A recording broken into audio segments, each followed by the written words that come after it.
Hello and welcome to yet another episode of the Ugandan Podcast. I am Rita Kanya. Now, for this particular episode of the Ugandan Podcast, for a number of Ugandans, whether you're in the country or out of the country, maybe you have heard this term, akapapula, somewhere. Have you? Well, if you haven't, let me tell you, within Uganda, there's what we call gaming. There's betting, there's lottery, the jackpot, as they call it. There are a number of Ugandans who, whether it's for fun or they're trying to make a living off of this or hoping that maybe their luck for them could change. Sometimes when there's a particular match, they're like, I will maybe pay 2K, but I'm hoping to get about 10 million, who knows, 1 billion, things could change for them. So they engage in what we would call gaming.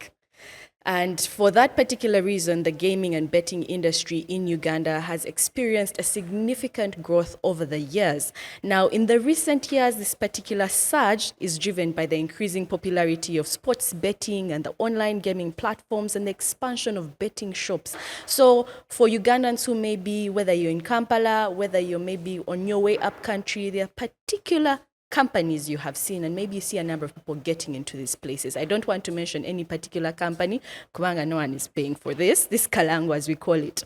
Now, for that particular reason, this entertainment and source of income has been a major contributor for the economy in terms of revenue collection. This growth has also sparked debates about the social and economic impacts of gaming. So for a number of people, sometimes it oversteps and gets into what we would call addiction. There's also a financial strain. Some families have actually lost family members who maybe use their last amount of money to go ahead and just said, this ka 5K, let me put it here, and hopefully things will change. This could have been money that could have fed their family for the next few days. And due to that, some end up into depression. And so there's been a question about regulation of this sector. Well, here in Uganda, we actually have a board that is regulating this activity. So for today's conversation on gaming in the sector of lottery, online betting platforms, and the likes, we are joined by the Chief Executive Officer of the National Lotteries and Gaming Regulatory Board in Uganda, Mr. Denis Ngabirano. You're most welcome to the Ugandan Podcast. Thank you, and thank you for having me here. You're welcome.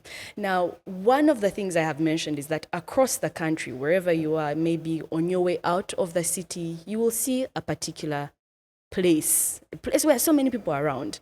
And they'll tell you, oh, that's a betting place. How many do we have? Gaming platforms, companies within the country, and betting companies? Thank you. We have about 54 licensed companies that are licensed to operate in Uganda. And talking about the shops that you do see across the country, we have over 2,000 licensed gaming shops that we call gaming premises. And these are for the licensed operators. So we issue different licenses. We issue what we call a principal license, that is to a company.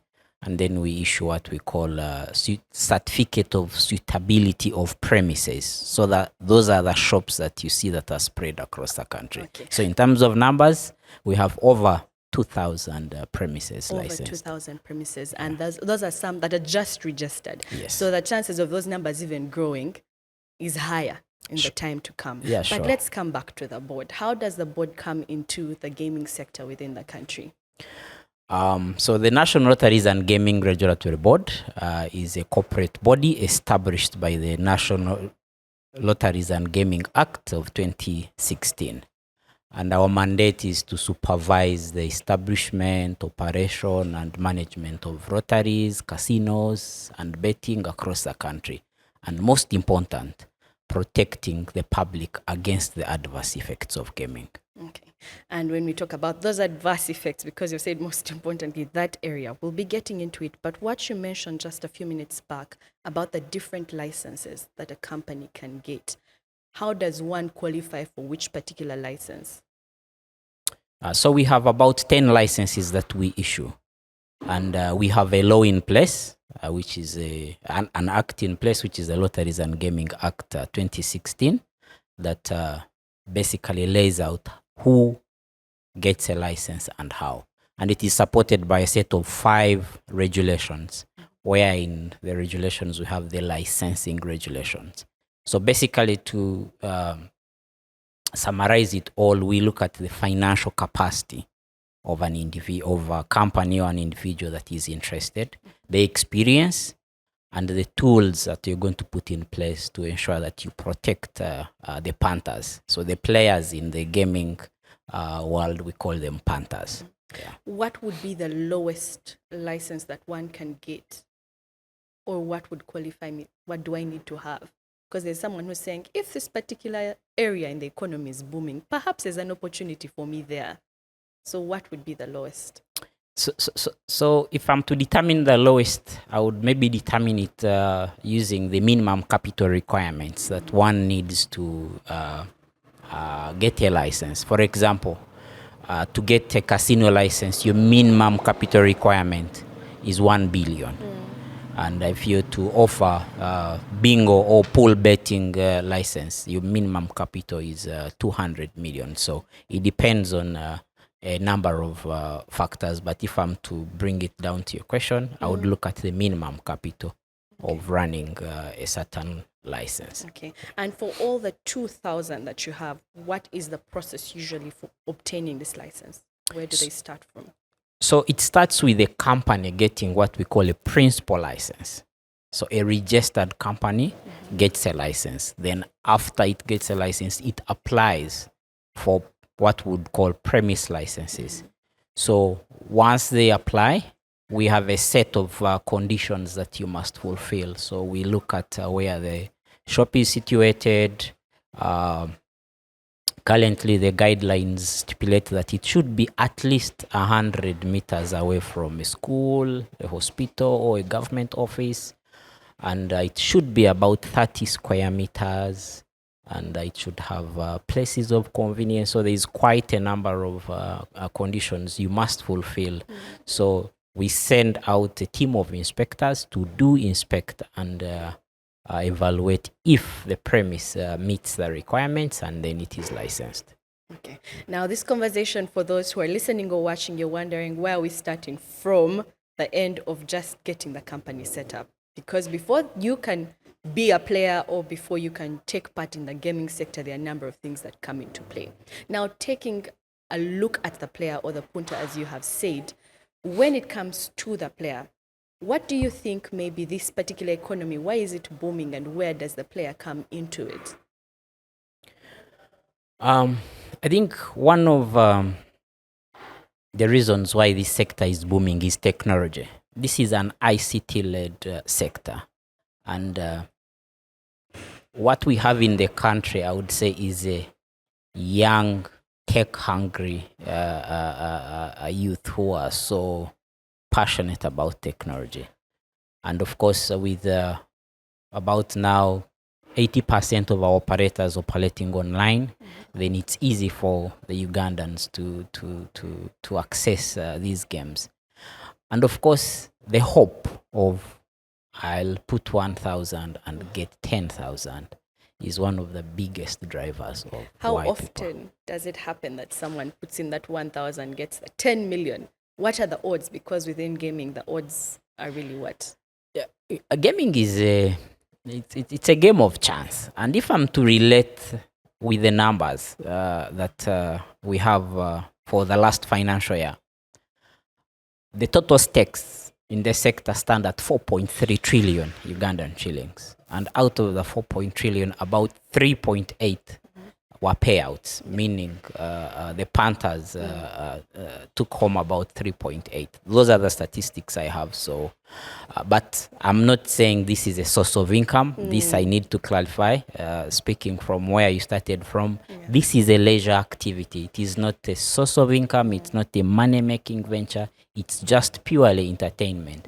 So with the statistics I've given, no one should think, oh, let me go and put my 1,000, maybe I'll win 100,000. No, it's just a game of chance, and we only encourage people who have disposable income to get involved in gaming, just for fun, just for entertainment, and not as a source of income. Okay, now bringing the just for fun, the entertainment, plus the statistic you gave us earlier that about the 80% of the games which are online, where do you draw the line between me just picking up my phone and playing a game, which is maybe Candy Crush or whatever, and then that other line that now moves from being entertainment to addiction? Where is the line drawn? One, talking about just picking a phone and playing Candy Crush, that is a space we are trying to get in. But at the moment, what we regulate is the companies that are offering the games that we approve. So part of maybe what I didn't explain is part of what we approve are also the games the company is going to offer. But the most popular at the moment is basically sports betting, which are the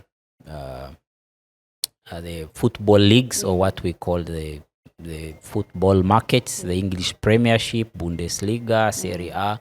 So those are the most popular at the moment, and they contribute about now 90% of what we correct. Actually, 90% comes from sports betting. That 90% is quite high, but also we know that given the kind of population we have as a country, how young it is, how financially strained it is, while you might have mentioned the fact that it's not a source of income, have you found that a number of Ugandans are trying to use that as a way of making money as a player? There is no doubt about that.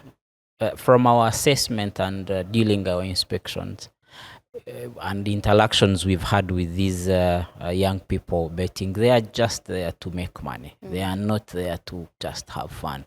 And that's the mindset that we have to work on and bring it home, that this is just entertainment. So how are you as a board working on that? So we have set up a program called the Responsible Gaming Program. And Responsible Gaming is basically a set of social initiatives led by the government and the private sector to basically, one, sensitize the public against the effects of gaming, and create awareness that basically this is just entertainment and not a source of income, and trying to partner with other stakeholders to create a mindset change and have this as purely entertainment and not as source of income. How has that been received? Well, it's quite interesting, and our start point has been secondary schools and universities, and there's at least positive recognition of what actually we are talking about. And through the initiatives, we've received quite a number of requests from the Ministry of Education and other agencies to partner with other agencies that are doing similar work on addiction, so that this becomes part of an everyday sensitization activity. Yeah. When we talk about addiction within the gaming sector, it has had adverse effects. Where would you say right now the biggest gap needs to be addressed, and where does it stand, just addiction on its own, in the gaming sector? We are trying to carry out research because we want to be informed by research on gaming addiction. If I am to share experience of what we've gone through during our engagements with different punters, we've received about 70 people coming up and saying, I have a problem with gambling. And we have a partnership with Butabika, a referral hospital, to at least offer support. And what we've experienced is Butabika is used to drug addicts, alcohol addicts, and rarely do they get people addicted with gaming coming up for. So what we are working on is developing protocols of addressing a problem gambler or a gambling addict. And that is where the main gap is. basically creating the protocols to address problem gambling, because gambling is unlike drug addiction, rather alcohol addiction, where you can physically tell that actually this person has a problem. Yeah. With gambling, it's very hard to tell unless someone opens up to you and tells you their problem. So we are trying to do research with some of our partners to try and address that gap, and also train health experts that are involved in drug and alcohol to also support us on the gambling. What would be the signs of a person who is addicted to gaming? Because like you say, it's quite hard to tell. So what would be the signs that I would look out for any of my friends or family that might be having this addiction? When we, at the moment, what we are using is a self-check quiz. If you allow me, just pose some of those questions that we rely on to check if someone is a problem gambler. We have about 10 questions on our website. And when you answer 5 questions and your answer is yes, then potentially you have a gambling problem. Okay, so what's the first one? Yeah, one is your time and thoughts always preoccupied by gambling activities? Do you gamble to relieve a bad mood or escape problems?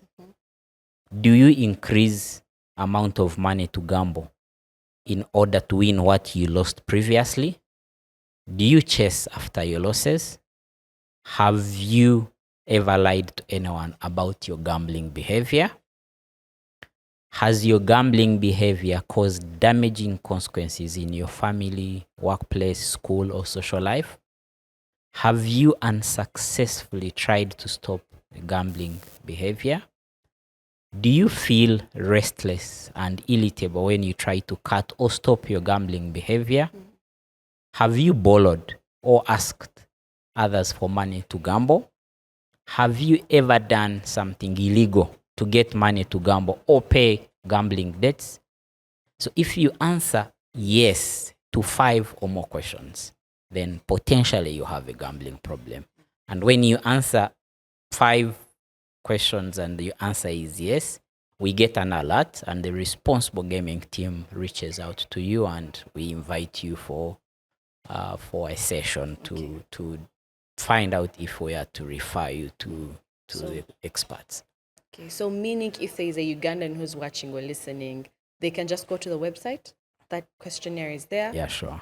Fill it in, and then we start from there. Sure. Because really, a number of people have recovered from these kinds of addictions, so they can also recover from it. Oh yeah, sure. Yeah, we have some people we are engaging who started up a counseling company after recovering from gambling addiction, and we want to use them as good ambassadors to basically preach the responsible gaming campaign. Okay, so we're now from addiction, we're now taking a look at technology in the gaming sector. We'll start with just the data that's given, the information that every player has to input before they get to go ahead and play online. How safe is this data? How is it regulated?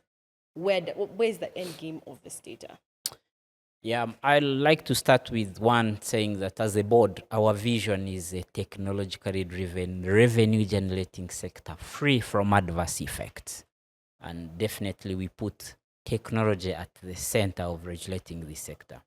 In terms of the data that is collected, at the moment, as the board, we are setting up what we call a national central electronic monitoring system.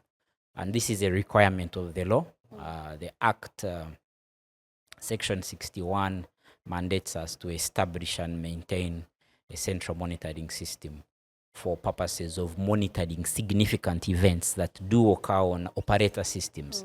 And the significant events here refer to financial and non-financial transactions that do happen on operator systems. So as a regulator, we are mandated to interface or integrate with the operator systems for purposes of collecting that data. So how that data is safe. One, we've conditioned all our operators to register with the Data Protection Office so that we fulfill the requirements of the Data Protection and Privacy Act 2019. So that's the process we are in of a central monitoring system. We are done with the online module where we are now integrating with the online operators, and we are able to collect that data.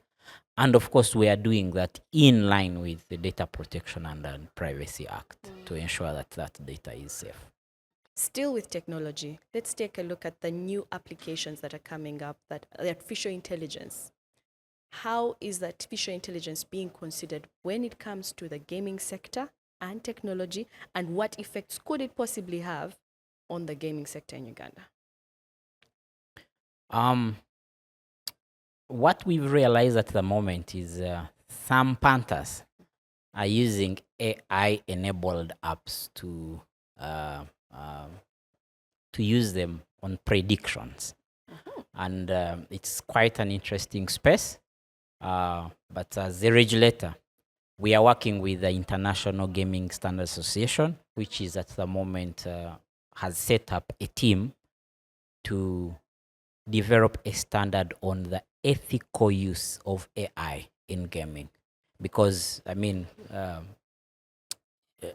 technology is a game changer in this industry. Yes. And with the AI and all these disruptive technologies coming in, it's going to be more interesting. But as a regulator, our focus is on the ethical use of these technologies.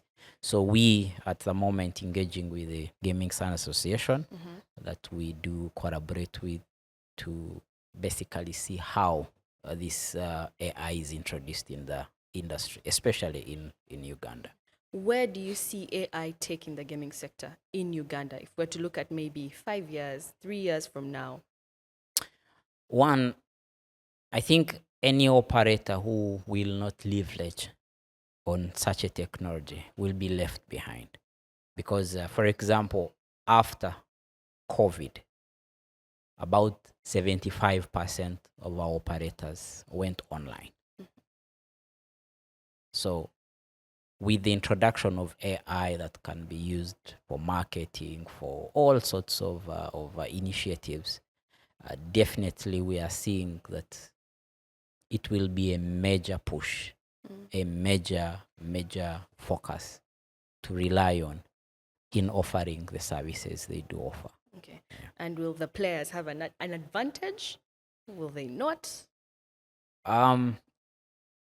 What I'm seeing now, especially for the fixed odds, yes, they do have an advantage at the moment, and the fear is it might disrupt that market of sports betting.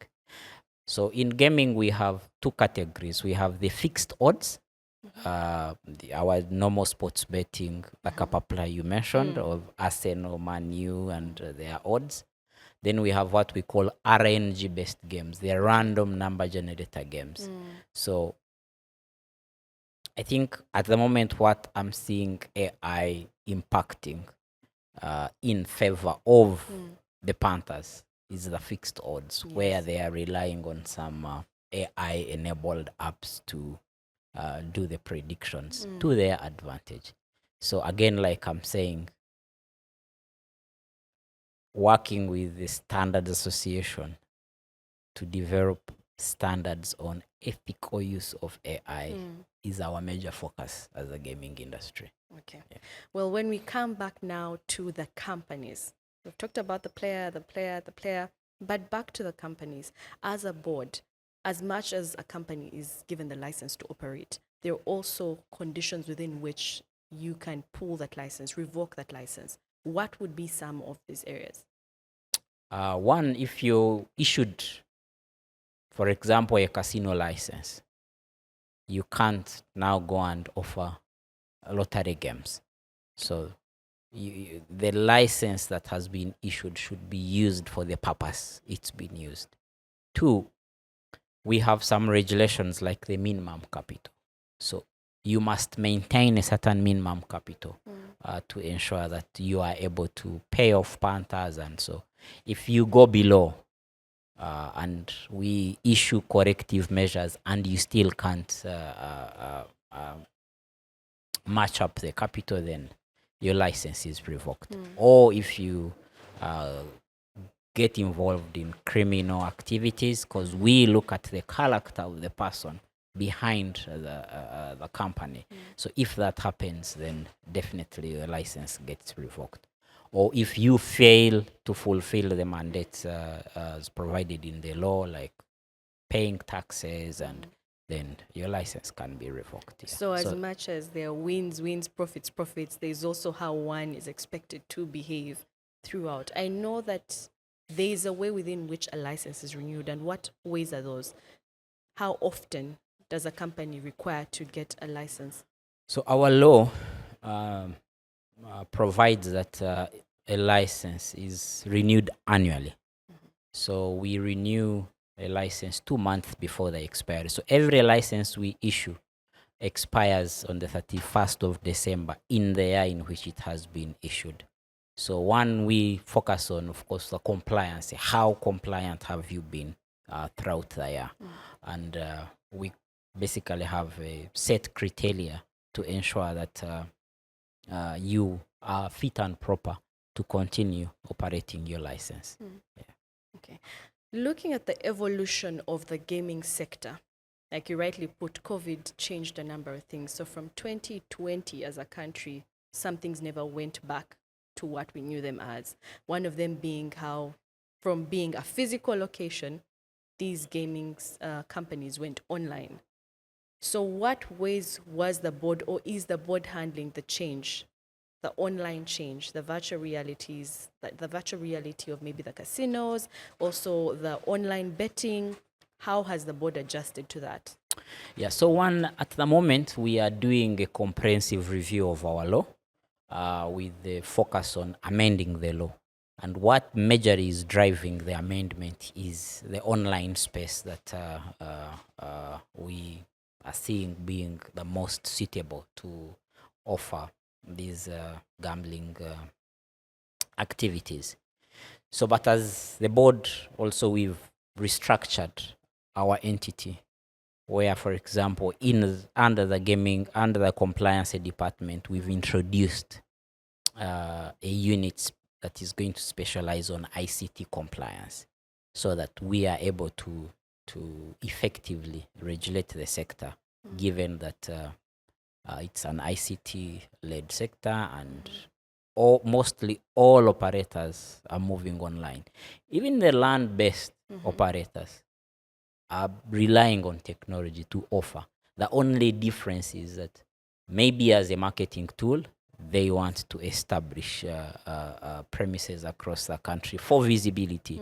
But behind those counters is basically technology that they are relying on to offer the services they do offer. Yeah. So technology seems to be the driving engine, whether online or land-based. It is, and whoever is not thinking out of the box in as far as tech is concerned will be left behind in this sector. Okay. I've been well informed that you're very passionate about technology. And from your perspective, technology and gaming, where do you see it going with time? One thing I should say is there is quite a lot of opportunities when it comes to technology. And from my experience and the engagements I've had with my fellow regulators, especially in Africa, this sector is dominated by foreigners. And the reason it is so is not because Africans, we don't have the money to invest in the sector. The only problem is that we've sat back as Africans and just become technology consumers instead of being technology innovators. And one interesting bit is that the technology innovators in the gaming space never want to sell their technology. They want to come in and do a revenue sharing. And the challenge at hand for me now going forward is how do I create opportunities for our young innovators to come into this space?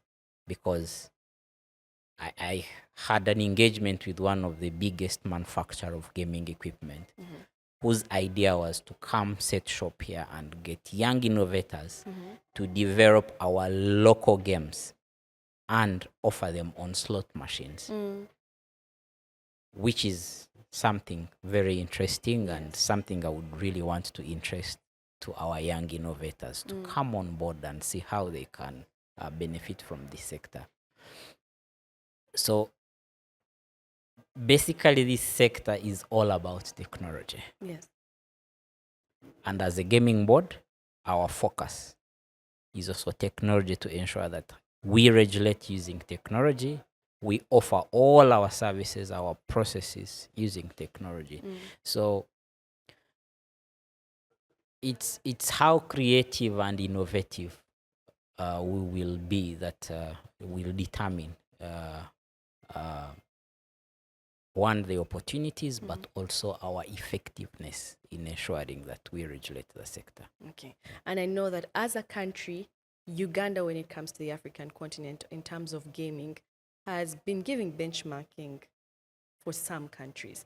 How did that come about? What do you, as the board within the sector, look at and see this is where, as a country, we're doing well, this is what we've been able to do, and this, for this reason, has put us up there when it comes to the gaming sector?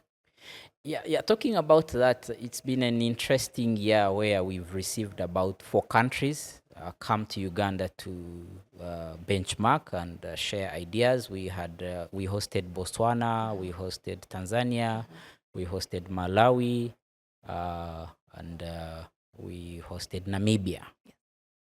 And what brought them was to look at our national central electronic monitoring system. Apart from South Africa, we are the first African country to establish a fully fledged national central electronic monitoring system. In South Africa, they established a central monitoring system only for slot machines. But here we have established the national central electronic monitoring system for all the categories we do offer: casino, slot machines, sports betting. And that's one of the major reasons these other African countries have been here in actually this year to benchmark on how best they can introduce this similar initiative in their countries. And what was it like getting that system rolling here in Uganda? Of course, it's not an easy thing to do. If I can relate it to the recent IFRIS, where the traders don't want to be monitored. It's the same thing that some, not all of the operators, don't want that transparency. But as a gaming sector, that is the basic we must do to ensure that there is transparency, there is visibility of what is happening, because we must protect the players, but we must also correct the tax. So it's not only about protecting the players, but we must also protect. Why I didn't want to emphasize so much is the revenue bit. It comes after protecting the Panthers, but the law mandates us to correct tax from the operators and from the Panthers as well. So with the technology, our focus is make sure we protect the Panther. We know who is playing because there is an age limit. We also want to have the statistics of how many times is someone playing, how often are they spending, how much time are they spending on these betting platforms, so that it gives us the statistics so that our policies, our guidelines are basically data-driven. And with this data that is driving all of this at this point in time, would you say, on average, what's the age of the Ugandan that is taking part in these, either these online games or using these platforms? Okay, using the platform at the moment, we are at the tail end of integrating with the NILA database so that we are able to get that statistics. But last year in 2023, we did conduct research across the country, 14 districts across the country, and 99% of the panthers are male. Okay. And we also discovered that 58% of the panthers were below 30 years of age. So that basically informed us on the realities that we've been thinking about, and that brought it closer. So I believe people who are betting are below 30. But I'm also quick to say that, interestingly, most of the gamblers are the corporates. Corporate people, not those people you see entering those shops, because 93% of the stakes I talked about are from the online platforms. So these are from you, me, him, that are on our phones, and you think the person is on the phone and on WhatsApp, and they are busy doing kapapla now online. Yeah. We don't have to see you walk into these particular places. Is there a particular city or district that also, from your statistics, you see might be having the highest amount of people going online? Yeah, in terms of the distribution of the premises which we've done, about 60% of gambling happens in Kampala and what we call Greater Kampala, Mukono, Wakiso. Yeah. And as we wrap up the conversation, as we speak to those people in Kampala, Greater Mukono, and we also know that this podcast gets to other places altogether, what's your message for a person that has an idea about the gaming sector, is really actively doing their work online, as we have said, that 93%? What's your message to them? One, I'd like to say that gaming is entertainment and is not a source of income.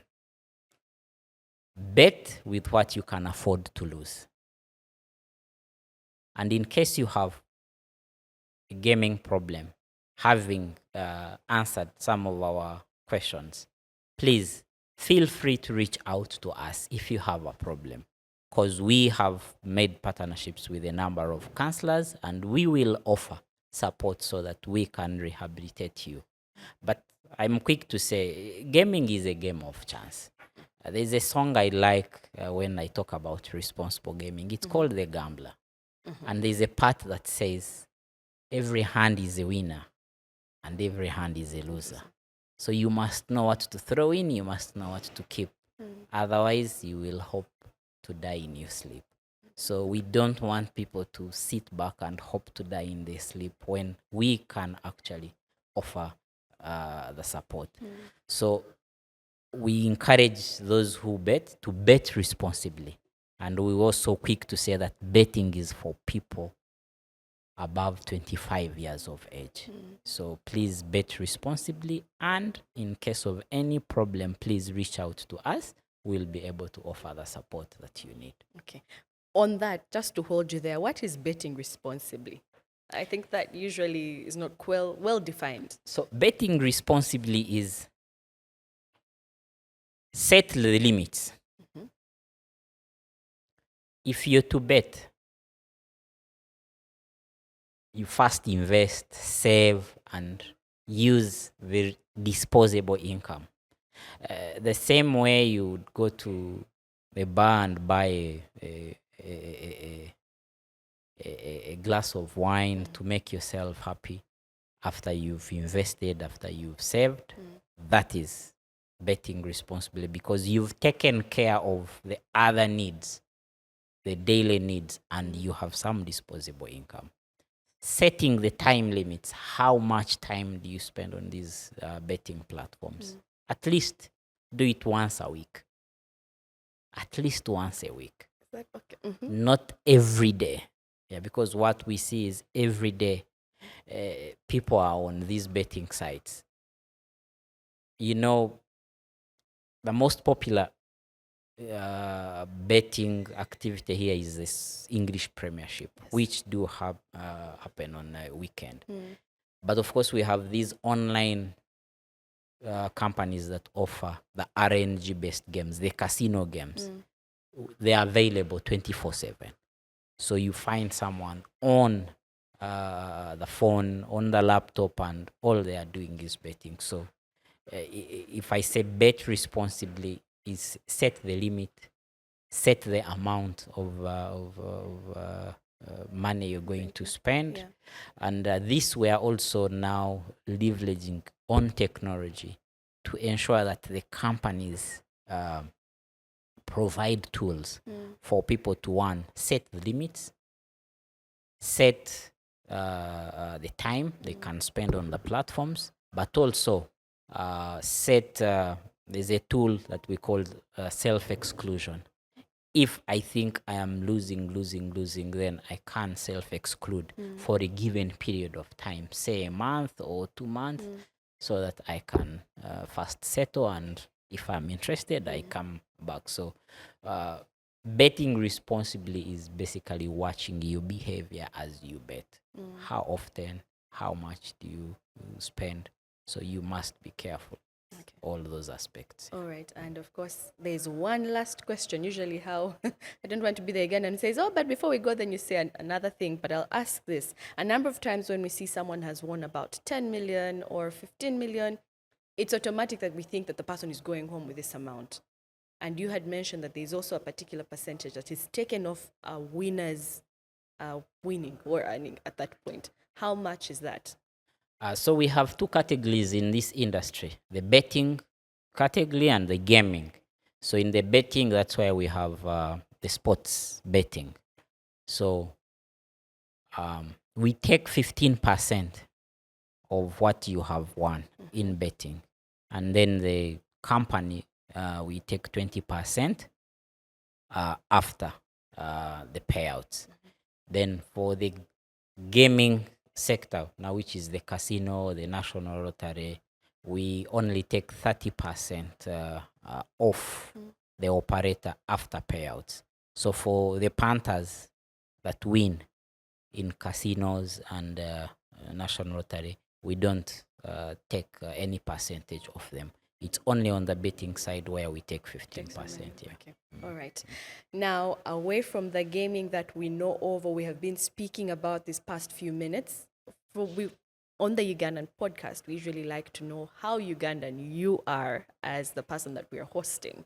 So would like to know what Ugandan game growing up that maybe for you, you know, and believe that is something that will, whether we have these online things and maybe this is where people are going, whether we have this betting and the lotteries, what's that game for you that growing up and something you'd like to even have the future generations know and play, what would it be? Thank you. Growing up, I grew up in a community, government houses, and we loved playing Duel.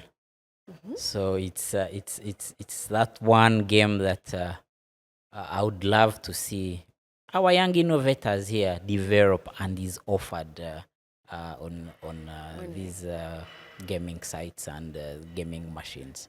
Yeah. Well, if there's an innovator there that has watched the podcast or you know someone who might be into these things, there's an opportunity for them. Sure. There's quite a number of opportunities here. Okay. Thank you so much for joining us on the Ugandan Podcast. Thank you. We have been joined by the Chief Executive Officer of the Ugandan Lotteries and a Gaming Regulatory Board. I have to say that very carefully, Mr. Denis Ngabirano.